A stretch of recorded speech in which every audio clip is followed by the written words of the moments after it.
So this week, we're going to take a look at two sections. Okay, the two sections are called law of sines and law of cosines. And the idea is exactly similar to what you did 2 weeks ago. Okay, not the week we did on graphing, that was last week, but the week before that. So 2 weeks ago, the goal was to basically solve triangles. And the triangles that we solved all had a 90-degree angle. So I gave you some information, and from there it was your job to figure out how big each angle is and how long each side is. Things you were allowed to use when you did that: Pythagorean Theorem.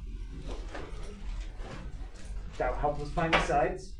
And we could use SOHCAHTOA. If you remember SOHCAHTOA, that means like opposite over hypotenuse, adjacent over hypotenuse, things like that. Well, those triangles all had 90-degree angles. If your triangle doesn't have a 90-degree angle, then you don't have a hypotenuse. Okay, because the hypotenuse is always the side across from the 90. No hypotenuse means no SOHCAHTOA. So there's no such thing as opposite over hypotenuse and adjacent over hypotenuse this week. There's also no such thing as Pythagorean Theorem, because Pythagorean Theorem is one leg squared plus the other leg squared equals the hypotenuse squared. You don't have a hypotenuse. Okay? There's no 90-degree angle. And that kind of triangle is called an oblique triangle. Right? There's really two different types of oblique triangles. You have one type where you have an angle that's, all the angles are less than 90. That'd be called an acute triangle. An example of an acute triangle, think of an equilateral. Just like that. So equilateral triangle, all the angles are less than 90. That makes it acute. An obtuse triangle is a triangle where you have exactly one angle bigger than 90. Could you have two angles that are bigger than 90 in a triangle? Alan? No, because the whole triangle itself needs to add up to 180. So if you only had two angles that were equal to 180, then it's like impossible. Yeah. So yeah, exactly. You cannot have two angles that are bigger than 180. Only one. And again, that's called obtuse. Doesn't really matter what type of triangle we're solving. We're not going to be drawing things to scale. We just have two different formulas that we're going to be using. And the one we're going to look at today is the law of sines. This is going to be the kind of generic diagram that we use for every problem. It doesn't matter how you shape the triangle. What matters is the labels. If you want to draw it this way, that's perfectly fine. Which way it faces, not important. What is important to keep track of things is that we use the A, the B, and the C for the sides. And we make sure that alpha is always across from A, beta is always across from B, and gamma is always across from C. Now gamma, that's a new angle. Okay, before, this angle was always labeled as a 90. But now, because it's not a 90, I need a name for it. Okay, and that's the Greek letter gamma, G-A-M-M-A. This one is alpha. I think we used that one 2 weeks ago. And this one is beta. Now, technically, you can use any letters you want, but just try to keep track of things and kind of use the same letters for every problem, so it's a little easier. These are the letters we'll always use. If you draw your triangle this way and you want to put A down here, that's perfectly fine. Just make sure you put alpha opposite. If you want to put B over here, no problem. Just put beta opposite. And if you want to put C here, that works. Just put gamma there. All right, so you can flip and rotate that triangle any way you want. Just keep those labels in the same positions. Any questions about those labels? You might see in some books, or if you look up something online, they use capital letters for angles and lowercase letters for sides. I don't like to do that, especially with this letter C. Why do you think with the letter C, it could be a little confusing if we use capitals and lower cases? Because you can't really tell the difference. Right, unless you have other letters around it for context, you can't really tell the difference between a capital and a lowercase. We're going to avoid that completely. Greek letters are always going to be angles. English letters will always be sides.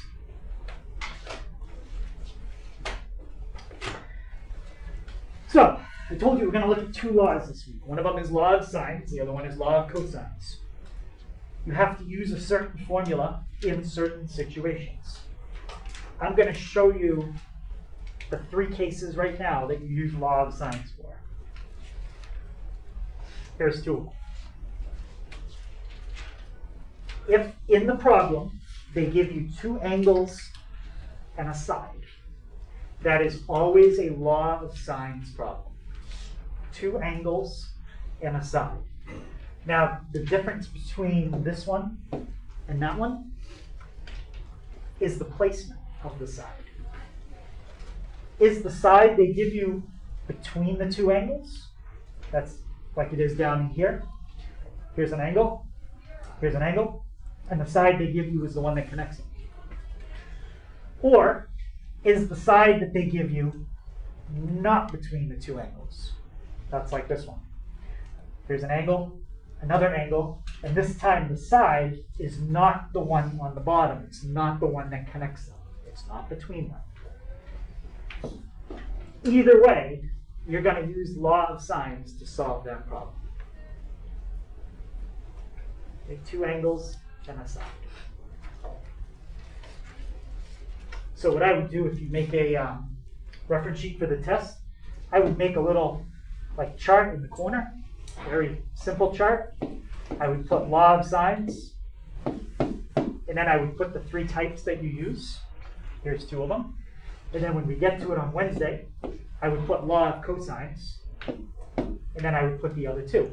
So you can keep track of which one's the law of sines and which types are law of cosines. Because on the test, they're going to be mixed up. It's not going to tell you, use law of cosines to solve. You need to know which one to use. Okay, so here's two of them. And here's the third one for law of sines. Side, side, angle. And it does specifically have to be side, side, angle. It cannot be this. Yes, that is two sides and an angle, but if the angle is between the two sides, it's not going to work. Not with this. That'll be Wednesday. So here's an example where you have a side. You have a side, and you have to be given an angle that is not where the sides meet. If you were given this angle at the top right there, that would be a problem. That's the angle between them. No, can't have that one. And they didn't. They gave us a different one. Okay. If I ask you to classify a triangle, this is generally what I'm looking for. Is it angle, angle, angle, or side, angle? Some of these you can write the abbreviation a different way. ASA, well, that's the same forwards and backwards. This one you can say angle, angle, side. That's the same thing. This one, we're going to leave it in that order. It's just nicer. Side, angle. Don't write it the other way. All right. So any questions on the three types of problems that you can solve with law of sines? All right. That's basically what I just said to you. So for any of those three types of problems, you're going to use the law of sines. All right, so now we're going to take a look at what that law is. So what we need is a triangle like, actually you don't even need that yet. Just draw that. You don't need to label the third side because we're not going to use it. I generally only put a label on something if I plan on using it. So we've got a triangle. I've labeled one side A, other side B. And Devin, what's the name of the angle that's always across from A?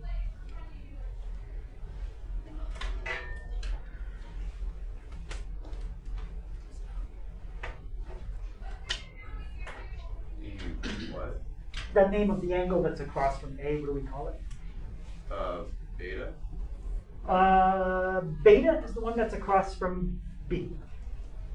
Oh, alpha. Alpha, yeah. So alpha across from A, beta across from B. Now, once you draw that triangle, go ahead and draw a line straight down. Doesn't necessarily come in the middle of the triangle at the bottom, so hopefully you can tell that. It just comes straight down. And now we've separated this problem into two right triangles. Questions on that? Okay. Dylan, what do you call this? Like the measurement from here to here. That's the what of this triangle.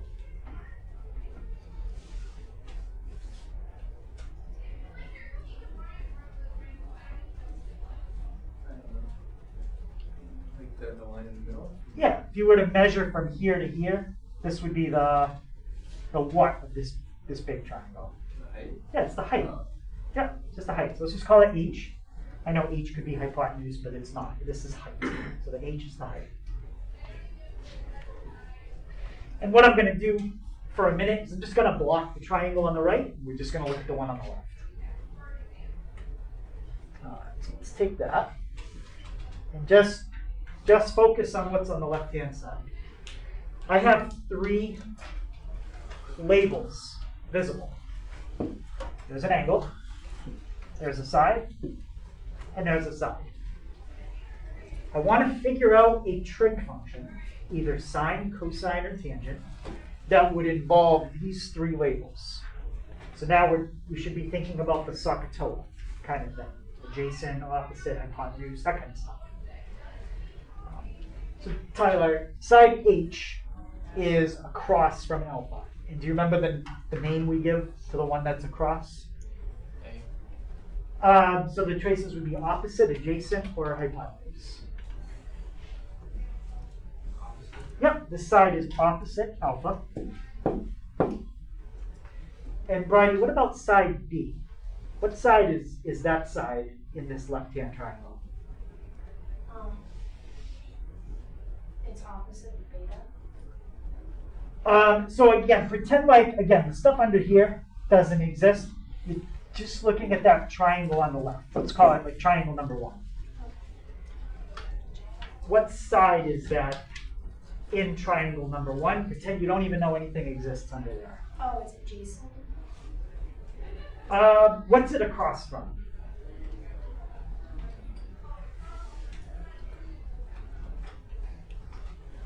Yep.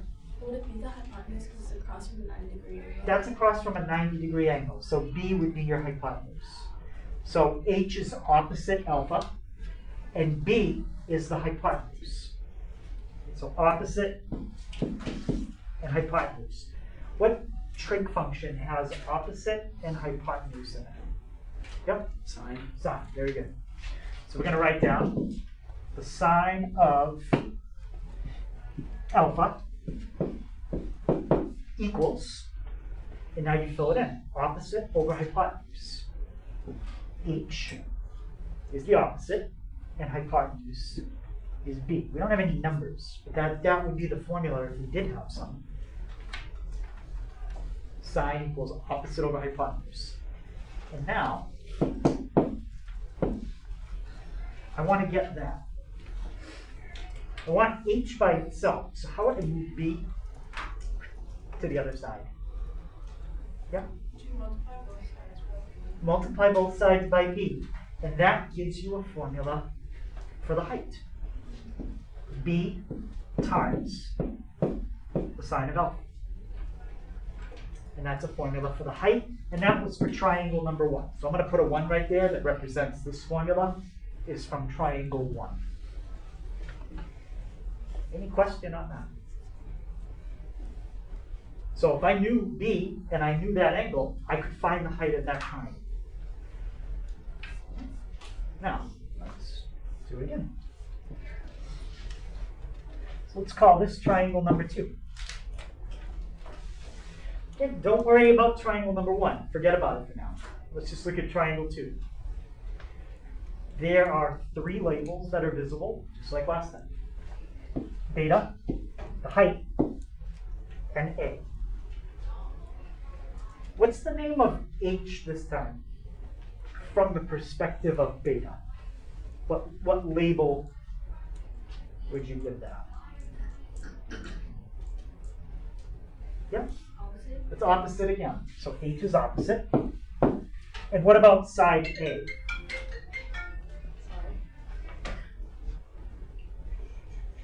Yeah. Maybe look adjacent. What is A opposite from? Oh, 90 degrees. A is opposite the 90.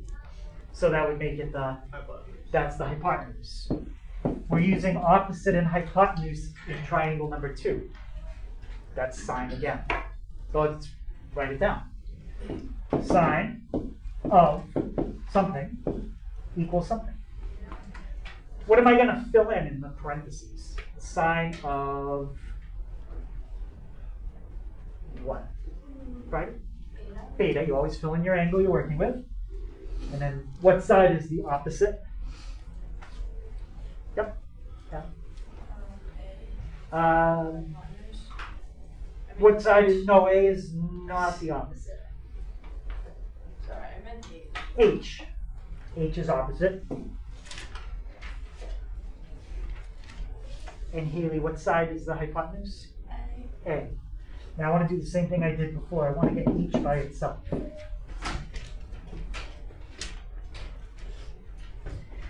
Ryan, if I get H by itself, what would I have in that box? 90. For the formula. So I'm going to have a formula in this box, just like I had in box 1. H times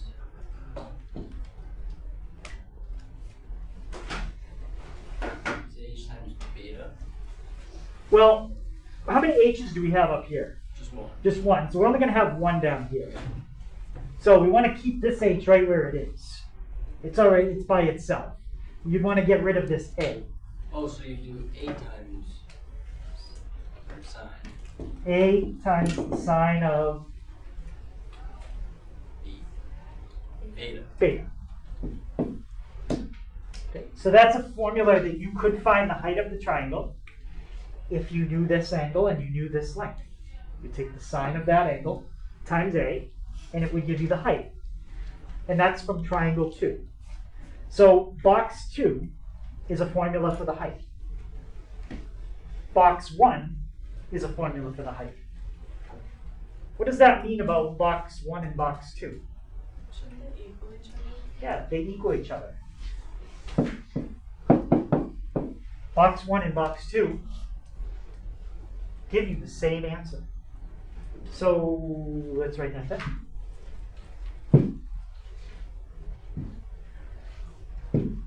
Box 1 is B sine alpha, and box 2 is A sine beta.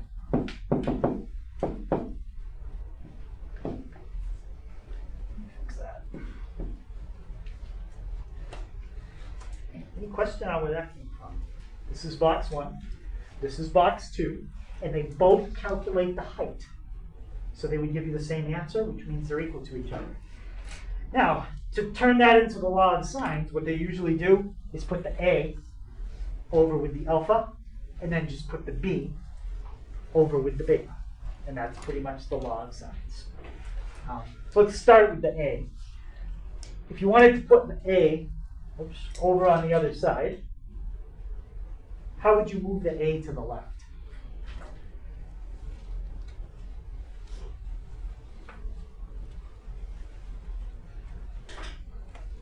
Oh.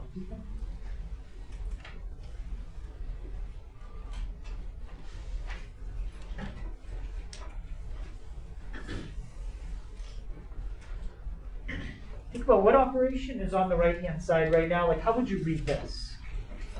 A times sine beta. So the second thing you said was important. A times sine beta. if you want to move something to the other side and it's a times, what operation would move it? Division. Division, yep. And what would you divide each side by? A. Yeah, divide each side by A. Divide by A, divide by A, and if you do that, those are gone. Now, at the same time, let's move the B over to the right. Justice, how would you get this B on the other side? You multiply by Okay, can you read that for me? b times sine theta over a Alpha. alpha. B times sine alpha. The important thing is you said times. So if you want to move something that's being multiplied, what operation would you use?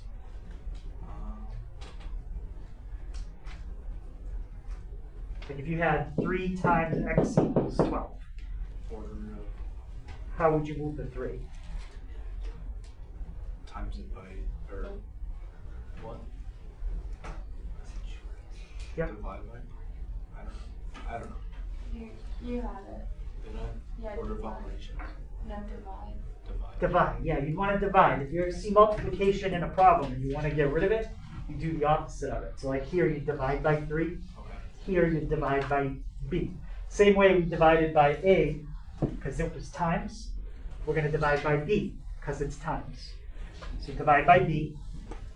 When you divide by something like that, it cancels it out. But if you do it on one side, you have to do it on the other.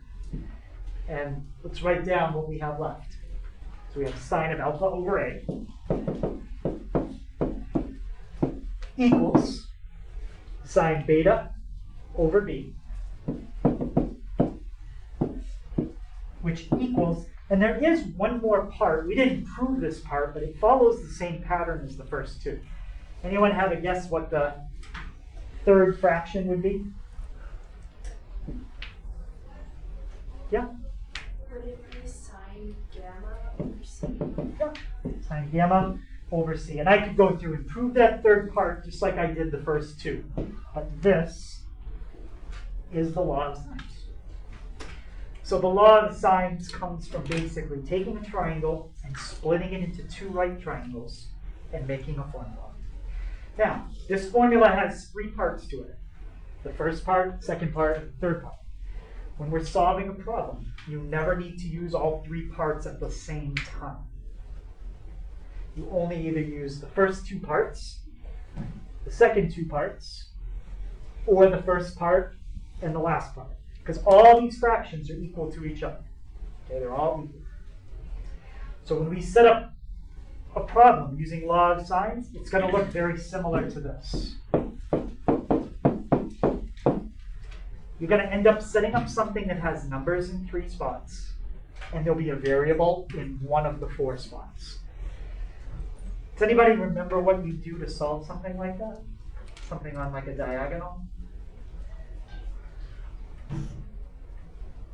Yeah? Don't you cross multiply? You cross multiply. So every problem that we're going to solve, you're going to cross multiply. And that's basically it. So in a problem like this, you get 8 times 3 is 24. 5 times x is 5x. And you finish it up by dividing by 5. So the answer is 24/5. Our problem is going to have a sine or a cosine in it, or a sine in it. It won't have cosine. But that doesn't change anything. Okay, we're still going to solve it by cross multiplying every time.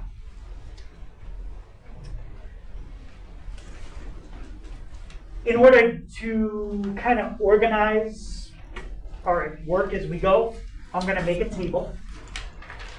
Just like we did 2 weeks ago, my table is going to have 3 sides in one column, 3 angles in the other.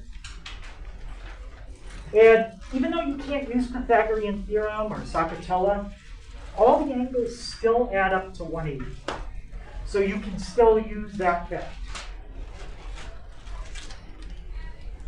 So in other words, if you're given 2 out of 3 angles right off the top, then you can find the third angle because they still have to add up to 180. All right.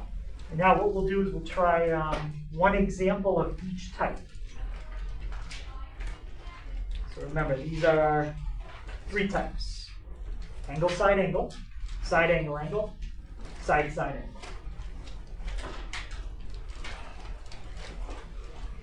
All right, so again, this is the law of sines. What's in that box?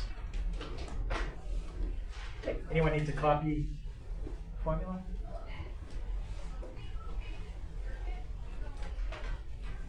Okay.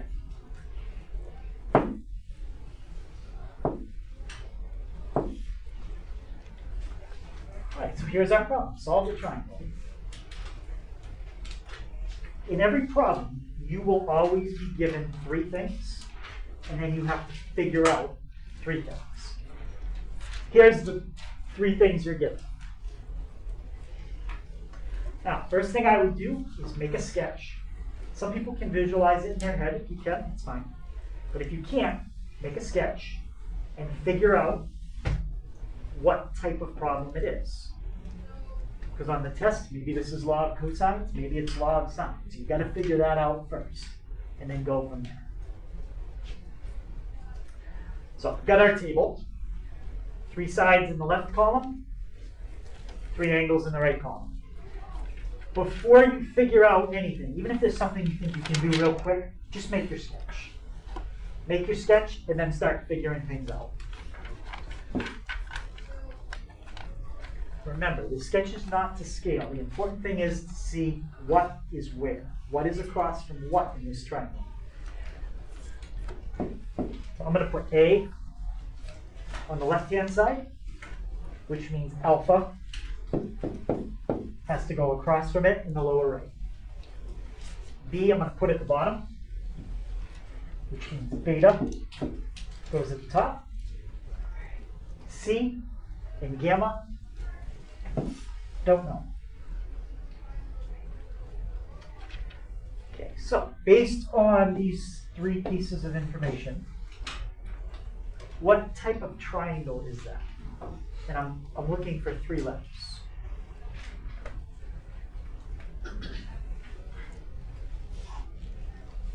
David? SAA. Let's see. So we've got a side, and then we have an angle and an angle. So yep. Or angle, angle, side, same thing. But the point is, it's 2 angles and a side, and that always is a law of sines problem. So we're going to use the formula that I just went over. Now, before we even use the formula, does anybody see something we could find pretty quick? You really don't need anything fancy for this. Jake? Gamma. Yeah, we can get gamma. And can you tell me what it is? 80. Let's see. So 60 and 40 adds up to 100, plus 80 is 180. Perfect. Okay, so there's one thing already done. Now, 2 weeks ago, I had some certain thoughts about using something you calculated to find something else.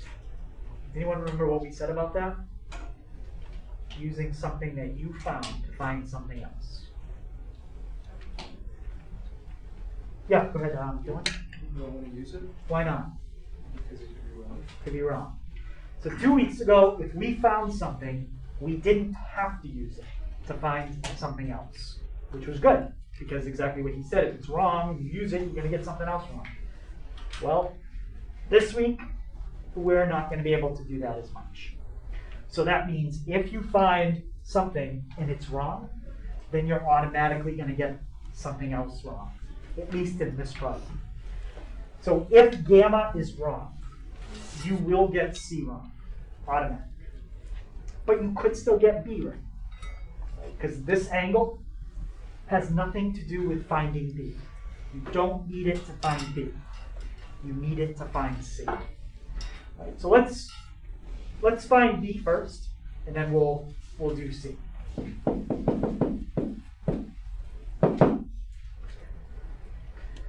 So when you do law of sines, what you want to do is pick 2 rows in your table.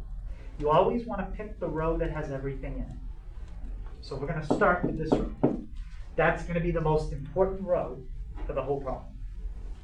You're going to take that first row and you're going to fill it into your law of sines. So look at what's in that row. An A and an alpha. Go back to your formula. And look at the part that has A and alpha and fill in our numbers in those two spots. All right, so sine of alpha divided by A. So we're going to write sine of 40 divided by 4. That's what we'll start with. And then on the other side, pick the row that you're trying to find something in. We're trying to find something in row B. So now, plug this row in. We have a B and we have a beta. So go back to the formula. Now you're going to use that part. Equals, and then you're going to put sine of beta over B, but fill in what you can. So we're going to put sine of beta, which is 60, over B. If you've done that step right, when you're done, you're only going to have one variable. That's a number, that's a number, that's a number, that's a letter. If you ever end up with two variables, man, you did something wrong. Okay. And what did we say to solve something with two fractions? What's the name of the thing that you do? Yep. Cross multiply. Yep, I'm going to cross multiply. So let's do that times that. We don't even have to do it out, just write. 4 times the sine of 60 equals B sine 40.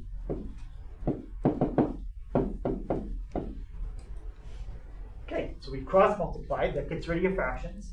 And there's one step left to get B by itself. Noah, how am I going to get B by itself there? Divide by sine 40. Yep, I'm going to divide each side by sine 40. So divide, and divide there, and there's your answer. Okay, we have to type that in and round it off, but that's what we're going to type in.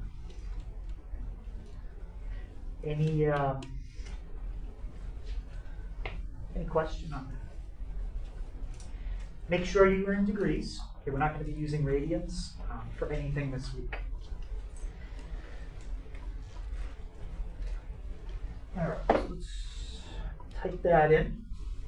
Let me get my calculator.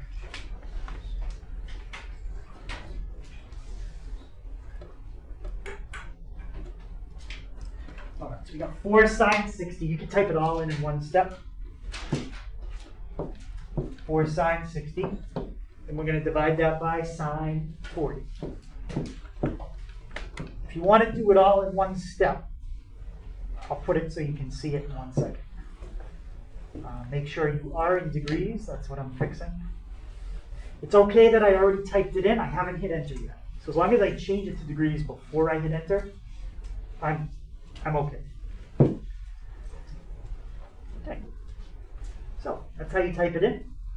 And that's what you get. 5.389. And that is for B. Okay. So now we've got 2 out of 3 sides. Could we do Pythagorean Theorem to get the third one?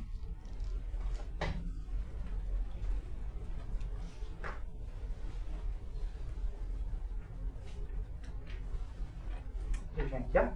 You could, but it would be preferred because you would be using something that's not given behind it. Okay, so if you use Pythagorean Theorem, you'd be plugging in a number here that you weren't given. That would be true.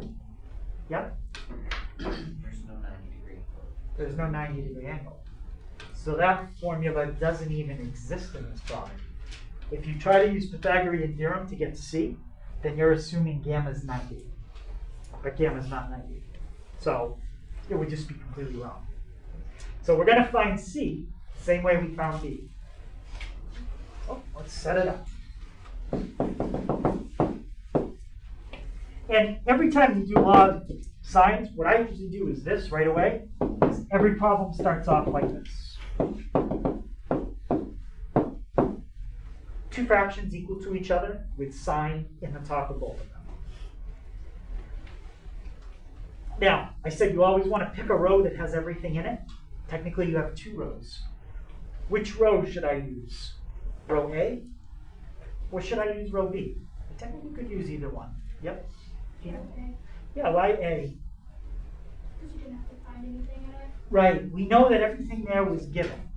We're already going to have to use something that wasn't given to find C. Let's not use even more stuff that wasn't given. That's just going to make it even greater chance that we get something wrong. So, sine of 40 over 4 starts the same way. But what's going to go on the right-hand side this time? Sine of what over what? It's not going to be 60 over B. We already did that one, right? Sine of BD over C. Yep. BD over C. And once you do enough of these, you start to get used to the pattern of the cross multiplying, and you can pretty much jump right to the final answer. It's going to be 4 times the sine of 80 divided by the sine of 40. You always end up dividing by the number that's on the diagonal with the letter. That's the pattern. Sine of 40 was on the diagonal with the letter. We ended up dividing by it. If you want to show the cross multiply out, that's fine too. But it's going to be 4 sine 80 divided by sine 40. Any questions how I did the cross multiplying there? All right, and now we type that in. Before I type it in, one thing I can tell you is it's going to be bigger than 5.389 because the biggest side is always matched up with the biggest angle. So it has to be bigger than that. But when you add any two sides together, it has to be smaller than the third. So it cannot be bigger than 9.3 because adding these two together has to be bigger than the third. If that doesn't happen, then we did something wrong. So let's check it. See what we got. If you have a calculator where you can just pull up the last thing you typed in, that's helpful because these calculations are the same, usually except changing one number. Just change the 6 to an 8, and we get 6.128. Let's go back up. It's definitely the biggest side, and if you add 4 and 5.3 together, it is bigger than C, which should always happen. And that's a law of sine 12. Questions on the first one? Yeah. When you cross multiply on finding B or C, whichever one works, can you just go through that cross multiplication? The cross multiplication? Yeah. So you do 4 times the sine of 60, and you write that down. So now you've got this. Then you put equals B times the sine of 40. So now you have that. So you're going to have 2 things multiplied here equals 2 things multiplied here. And then you have to get the letter by itself. So you always divide by the number that's next to that letter. So that's why we divided by the sine of 40. And we're going to do, we got 2 more examples before we're done. And so we'll do some more cross multiplying as well. All right, let's try this one. Okay, second to last one. So this time they give you the diagram. So what kind of triangle is this one? Again, I'm looking for 3 letters. And it's not the same type as the last one. Yep. Is it ASA? It's ASN. This is the one where the side is between the 2 angles.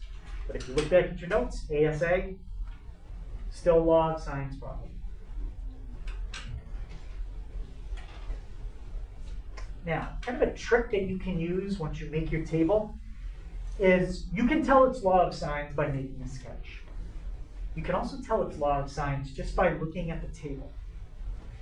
If you look at the table, in order to use law of sines, you have to have a row that is full. A law of sines problem always will have a row that is full. You might be looking at that and saying, well, you don't have a full row there. You're missing something in every row. Yes, but I can easily find something in one of those boxes, and then I will have a full row.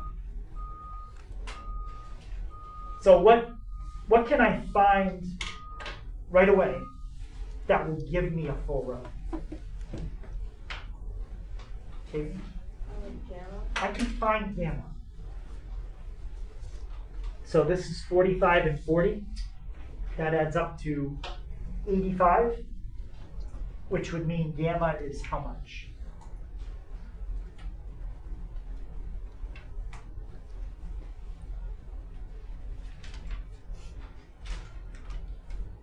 Right? 95. Now you have a full row. And by full row, I mean you know everything in that row. Now, it's very important you get gamma right. It's even more important that you get gamma right in this problem than it was in the last problem. Why is it really important that you get that first angle right? Yep. Balance wrong and A and B will be wrong. Right, you're going to use this row to do everything. You always use the row that has everything in it to solve for the other ones. In the last problem, you were given a row that had everything in it. This problem, you weren't. So if this is wrong, everything's wrong. There wouldn't be getting anything right from this one. So double check it, make sure it's 95. Yep, looks good. So now we'll find A and B, just like we did before. There is no order you have to follow. You can do A first or you can do B first. The only thing you had to do right off the bat was gamma, but now you can do whatever you want. Set it up.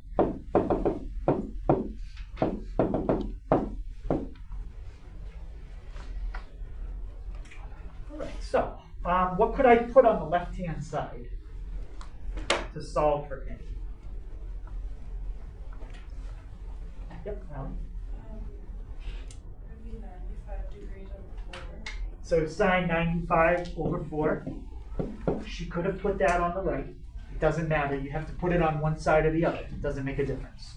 But now she put it on the left. So that means the variable is going to be on the right. And we're solving for A.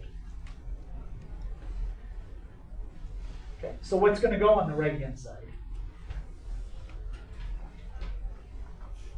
Here? Sine 45 over A, Yep. 45 degrees. Perfect. Okay, so now cross multiply. You're going to have 4 times the sine of 45. And then that would equal A sine 95, but I would have to divide by sine 95 to get it alone. So I'm going to do that all in one step. There you go. That's A. So 4 sine 45 divided by sine 95. Sine 95 divided by sine 95. In general, we're going to stick with 3 decimal places.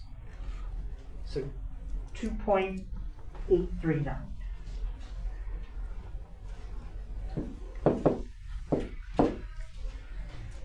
Okay. Pythagorean Theorem. Good idea? No? Why not? There's no hypotenuse. There's no hypotenuse. So if you use Pythagorean Theorem, you'd be close, because this angle is almost 90, and you'd be almost straight, but you'd still be wrong. So don't use Pythagorean Theorem. So we'll find B, same way we found A.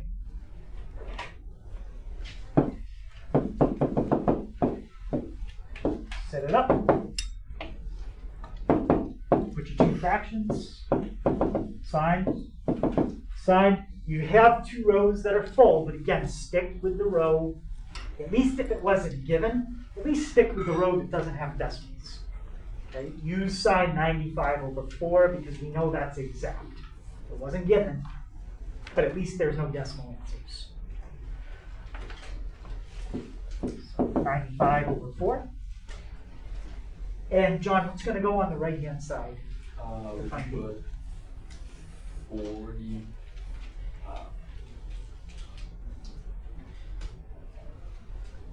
Actually, I'm not sure. What is Well, sine 40, that's going to go in the top. right? And then what would go in the bottom?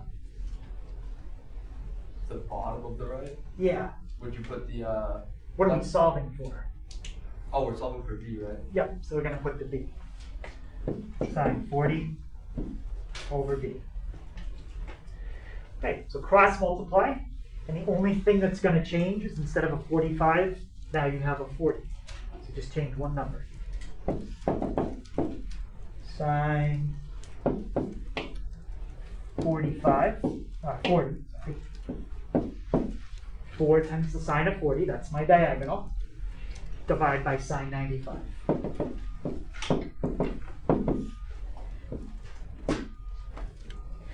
Since the angle in the last problem and the angle in this problem were pretty close, 45 and 40, these two sides are going to be pretty close. They're not going to be that much different. So 4 sine 40. So we get 2.581. So a little bit smaller because the angle was a little bit smaller.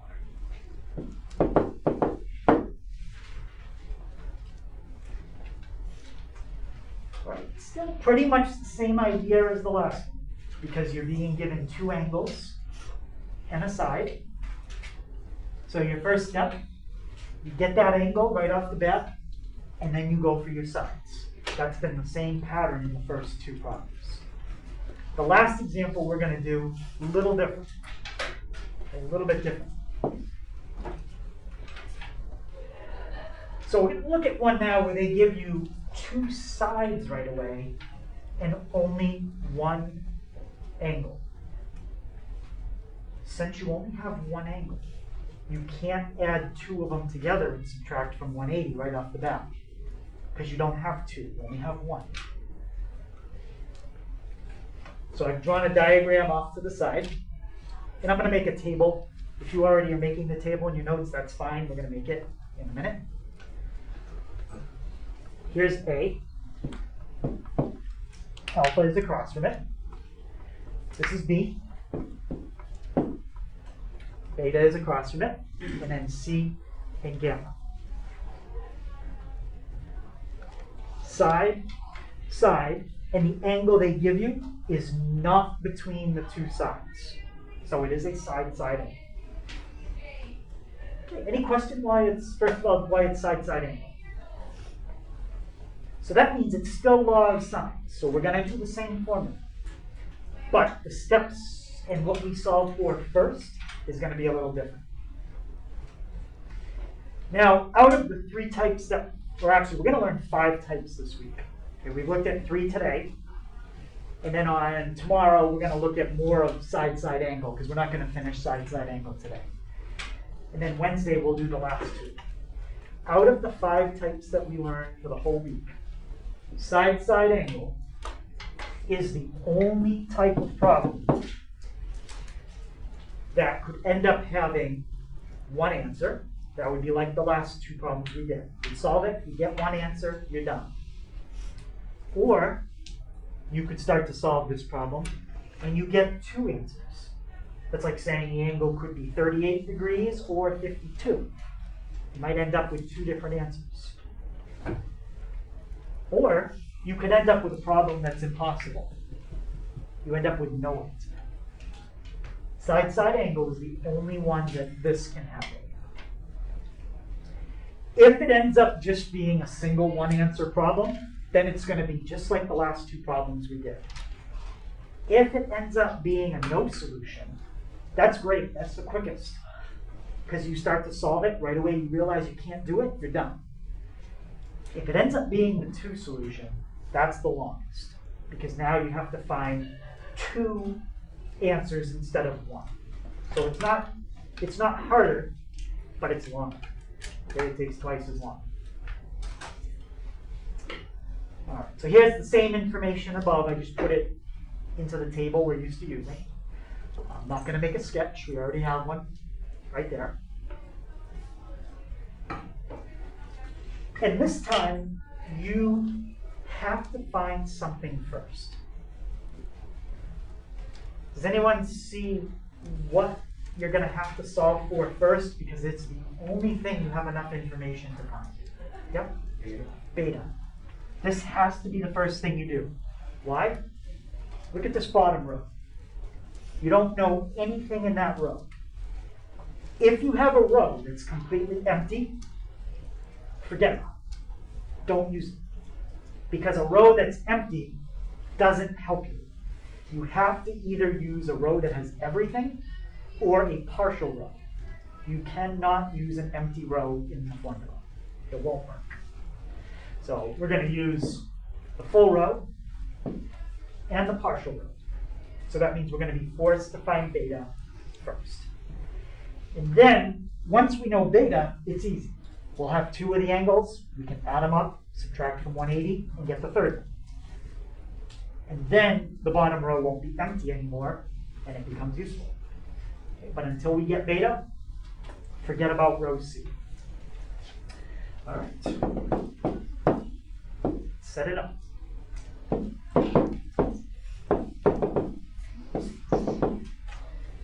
right. About Ariana, what's going to go on the left-hand side? Sine 40 over A. And what's A? 3. 3. So let's fill in the information that you know. Sine 40 over 3. Now, on the right-hand side, we're going to use row B. So it's going to be sine of beta divided by 2.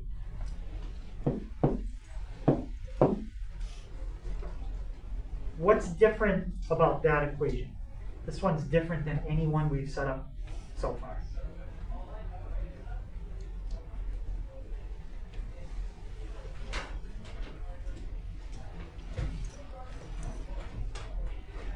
Anyone see something that's different there? Yep. This time we see both of the denominators. We do. Both of the denominators are numbers, which basically means that the variable is not in the bottom. The variable is in the top. That's never happened. Okay? This is the only type of problem that can happen. Well, solve it just like you normally would, and let's see what happens. So we're going to start with 3 sine beta equals 2 sine 40. And the goal is to get beta by itself. Well, before you can get beta by itself, you at least have to get sine beta by itself, which means you don't want that 3.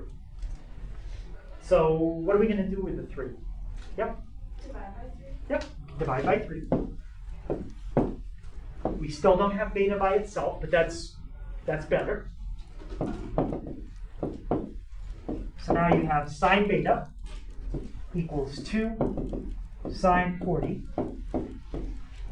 divided by 3. And I wrote that equation in a very specific way, talking more about the spacing. And that might give you a hint at what we have to do next. Now I don't want to have sine here. If you remember, sine is a function. To get rid of sine, we need to do another function that cancels it out. Arithmetic can't cancel out a function. You can't divide by sine. Sine's a word. Does anyone remember how you get rid of sine? Yep. Cosine. So I like the idea you are using a function, but that's not the one that will cancel out sine. Yep. Inverse sine. Inverse sine. So we are going to take, again, there is no multiplication happening there. We're just taking the inverse sine of what's on the left and take the inverse sine of what's on the right. Inverse sine and regular sine cancel out. Now, type that in. So I'm going to put in inverse sine 2 sine 40. And then I'm going to divide by 3. If you want to type it all in one step, that's how you want to do it. Okay, just like that.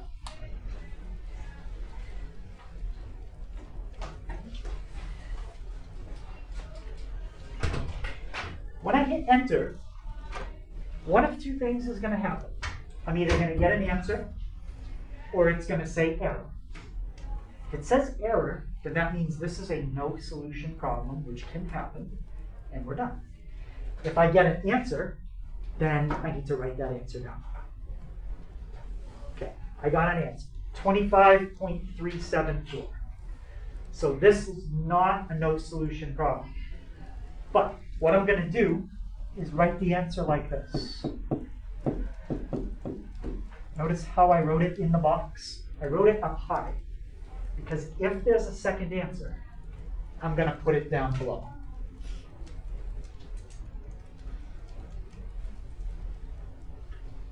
Now, this is how you check for the second answer. Okay, and I'll write this down, but let's try it first. Subtract that number from 180. So 180 minus 25.374.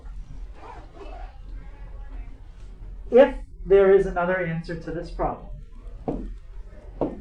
that would be the answer, 154.626. But the question is, does 154.626 degrees fit in the triangle? What was the angle that we were given to start this problem? We were given a 40. That's a definite. We were given a 40. Can you fit 40 and 154 in the same triangle? No. If you try to fit them both, it adds up to more than 180. This adds up to 194. That's too big. Had the second answer come out a little smaller, like if it came out to maybe 120, then I would say, yeah, we could fit it. But this time, the second answer is too big to fit in the triangle, so we can forget about it. We don't need it. We're done with it. We crossed it out. It's not necessary in this problem. So there is no second answer because it came out too big. Let me write that down. So, to check if there is another answer, take the answer that you got and subtract it from 180. And then, see if it's possible to fit that answer, that 180 minus the angle you got, 180 minus, it was like 25, I think, 0.374. See if it's possible to fit the 154.626 and the given angle in the same triangle. And in our problem, the answer was no. They didn't fit.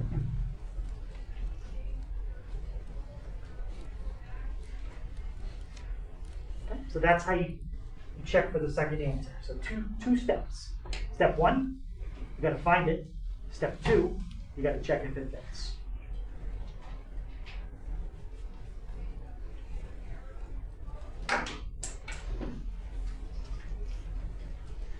So any question on how we found the second answer or how we determined it doesn't fit?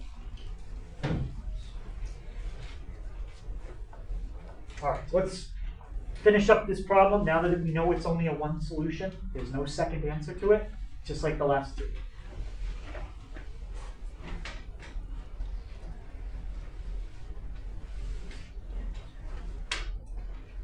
All right, so Brian, what can I find now? Pretty easy. Gamma? Yeah, how would you get gamma? Are you talking Oh, about- Brian, yeah, Oh, yeah. sorry. Oh, you get gamma by just subtracting 180 minus what we got for alpha and beta. Yep. So I'm gonna add those up. I get 65.374. 180 minus 65.374 gives me 114.626. Now, the last row is not empty. Now I can get C. So the order is this first, that second, and that third. All right. So, lastly, which row should we use to get C? I mean, we're definitely going to use row C, but I mean, which other one? John? The first one, A, Yeah, why not B? because A is given, so you know it's like solid. Yeah, A was given, right? Plus B's got decimals in it. We don't want to have to use more decimals than we need to.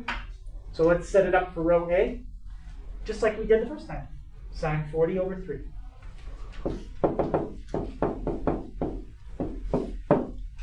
Equals, and then do sine 114 over C.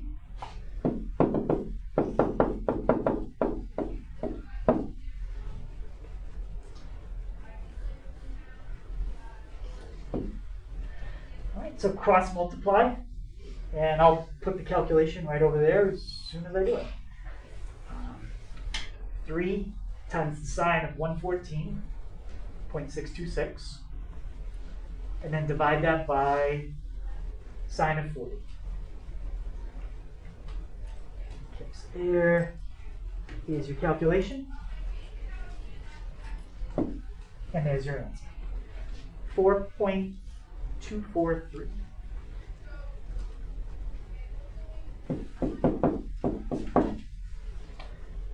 As always, biggest side should go with the biggest angle. Smallest side should be matched up with the smallest angle. It looks pretty good. And that's the law of sine.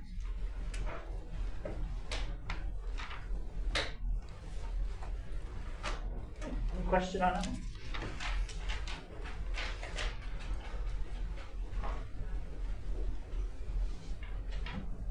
All right, so that's the homework for tonight. Again, that's all odds. So 9 through 13, well, it's 9, 11, 13, 17, 19, 21, and 25. Okay, seven questions.